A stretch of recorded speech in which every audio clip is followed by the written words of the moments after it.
Vampires versus the Bronx. Well, the title sums up the movie for me, so I don't have to break it down for you.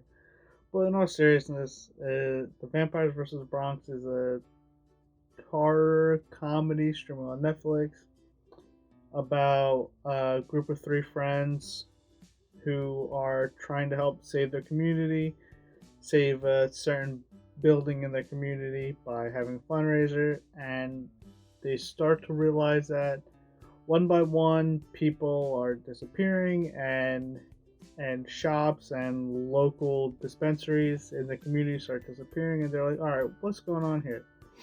And they realize that there's vampires, and they believe that the vampires are trying to take over the Bronx.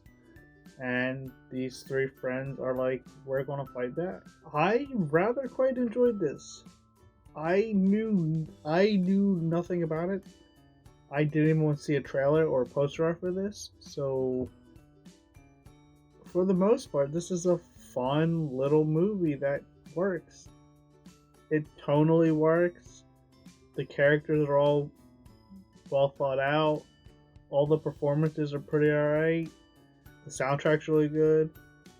Um, it sticks to vampire lore heavily, which I always like. I like when they're like vampire rules or vampire rules for a reason, like don't break the rules.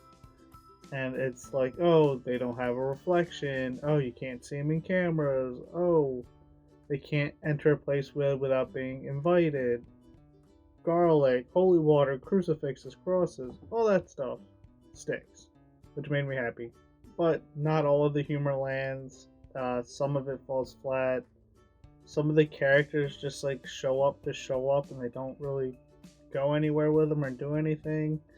Which I guess you could say that's a complaint about all movies, because all films have like characters that just show up to show up. The ending is a bit rushed. I kind of would have liked to see more of it. Like the ending just feels like, boop, there it is. Not a fan of it. But overall, this is short. I don't really have much to say about it. It's good for the most part. Most of it works. Vampires and people fighting back. Oh, and I forgot to mention this. How I took this, I viewed it as this is a interpretation of racism. Now I could be completely wrong here. I don't know, but that's just how I viewed it. How like the vampires are trying to push this specific sect of people out while improving their own race, literally. So that's just how I viewed it. I'm sure you could view this from a million ways. That's cool too. But Vampires versus the Bronx. It's enjoyable. It's fun. I dig it. It's on Netflix, so go watch it, I guess. But like always, feel free to like, comment, subscribe. Thanks for watching.